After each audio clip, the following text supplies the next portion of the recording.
আপনি কি জানেন আপনি পরিপূর্ণরূপে পরিশ্রমই করছেন না? দেখেন, যখন আমরা কাজ করতে থাকি এবং কাজ করতে করতে টায়ার্ড হয়ে যাই, আসলে তখন কিন্তু আমাদের শরীর টায়ার্ড হয় না, বরং টায়ার্ড হয়ে যায় আমাদের ব্রেইন। আর ব্রেইন চায় সবসময় আমাদেরকে প্রোটেক্ট করতে। তো যার কারণে ব্রেইন আমাদের শরীরে সিগন্যাল পাঠায় যে আমরা টায়ার্ড হয়ে গিয়েছি, যার কারণে আমরা আর কাজ কন্টিনিউ করতে পারি না।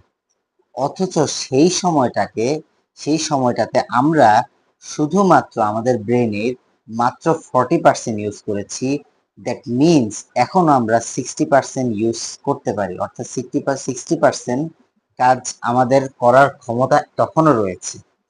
তো বিখ্যাত নেভি সিল ডেভিড গগিন্সের মতে, যখন আমরা নিজেদেরকে পুশ করতে থাকি, আরেকটু কাজ করি, আরেকটু কাজ করি, এভাবে অল্প অল্প করে নিজেদেরকে আমরা পুশ আপ করতে থাকি, তো তখন আমাদের ব্রেন সেটাতে অভ্যস্ত হয়ে যায় এবং আমরা পরিশ্রমের জন্য নিজেকে অভ্যস্ত করে ফেলতে পারি।